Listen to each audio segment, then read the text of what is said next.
Telangana MLA కోట MLC ఎన్నిక notification BRS పార్టీలో సందడి మొదలైంది. ఎర్రవల్లిలోని ఫామ్ హౌస్ కు క్యూ కడుతున్నారు బీఆర్ఎస్ నేతలు. 2 రోజులుగా బీఆర్ఎస్ ముఖ్య నేతలు కేటీఆర్, హరీష్ రావులతో ఆ పార్టీ అధినేత కేసీఆర్ సంప్రదింపులు జరుపుతున్నారు. ఈ నెల 10న నామినేషన్ల గడువు ముగియనుండడంతో కేసీఆర్ ను ప్రసన్నం చేసుకునే పనిలో పడ్డారు ఆశావాహులు.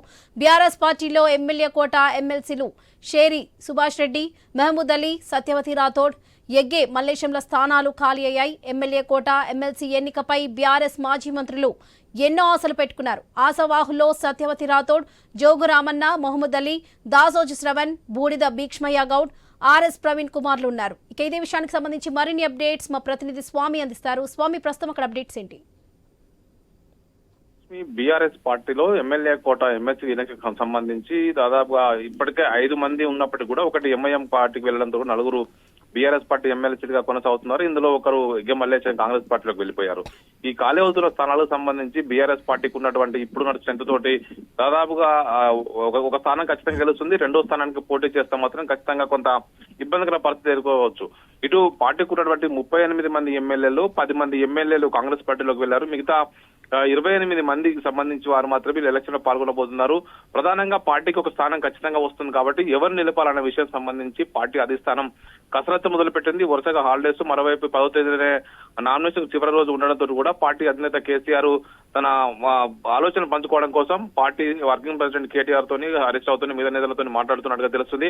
ప్రధానంగా సామాజిక వర్గాల సమీకరణ తీసుకొని ఒకరికి అవకాశం ఇవ్వాలని చెప్పి భావిస్తున్నారు. మరోవైపు తెలంగాణలో ఇప్పటికే ఎమ్మెల్సీగా కొనసాగుతున్నటువంటి సత్యవతి రాథోడ్, అదేవిధంగా మహమూద్ అలీ మరోసారి తమకు అవకాశం ఇవ్వాలని చెప్పినట్టుగా తెలుస్తుంది. దీంతో కేసీఆర్ సత్యవతి రాథోడ్ ని డోరంగాల్ నుంచి మరోసారి పోటీ చేయడం కోసం సిద్ధం కావాలని చెప్పినట్టుగా కూడా పార్టీ వర్గాల్లో ప్రచారం అవుతుంది. దానికి తోడు మహమూద్ అలీకి ఇప్పటికే 2 సార్లు అవకాశం ఇచ్చారు. అయితే ఈసారి ఆయన వయోభారం దృష్ట్యా మరి అవకాశం ఇస్తారా లేదని కూడా కొంత క్వశ్చన్ మార్క్ గా ఉంది. మరోవైపు బీసీ కోటాలో బూడిద భీక్ష్మయ్య గౌడ్, మాజీ మంత్రి జోగు రామన్న కూడా తమకు అవకాశం ఇవ్వాలని చెప్పేసి కేసీఆర్ ను అభ్యర్థిస్తున్నట్టుగా తెలుస్తుంది. మరోవైపు పార్టీ అధిష్టానం మాత్రం తెలంగాణలో బలమైన సామాజిక వర్గం, ఎక్కువ జనాభా ఉండేటువంటి మాదిగ సామాజిక వర్గం, మరోవైపు ఎస్సీ వర్గీకరణకు సంబంధించి ఒకవైపు ఇప్పుడు చర్చ జరుగుతున్న నేపథ్యంలో ఆర్ఎస్ ప్రవీణ్ కుమార్ పేరును తెరపైకి తీసుకొచ్చారు. ఆర్ఎస్ ప్రవీణ్ కుమార్ తాను మాత్రం పార్టీ అధిష్టానానికి ఎలాంటి అభ్యర్థన పెట్టుకోలేదు. అని మొన్న పార్లమెంట్ ఎలక్షన్స్ లో నగర్ కర్నూలు నుంచి పోటీ చేసి ఓడిపోయారు.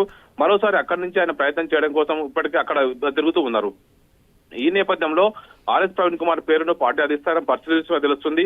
ఎవరికి ఇస్తే పార్టీకి ప్రయోజనకారిగా ఉంటుంది. ఇప్పటికీ ఆ శాసన మండలిలో పార్టీ వారిని వినిపించేటువంటి వ్యక్తుల కోసం పార్టీ ఆ దిశగా ఆలోచించి ఎవరికి అవకాశం ఇవ్వాలని చెప్పి కసరత్తు చేస్తున్నారు. మొత్తానికైతే ఈ నెల 10వ తేదీన నామినేషన్లకు చివరి రోజు ఉన్నతోటి కూడా పార్టీ అధినేతను ప్రసన్నం చేసుకోవడం కోసం నేతలంతా కూడా ఎర్రవల్లి ఫామ్ హౌస్ కి క్యూ కడుతున్నారు.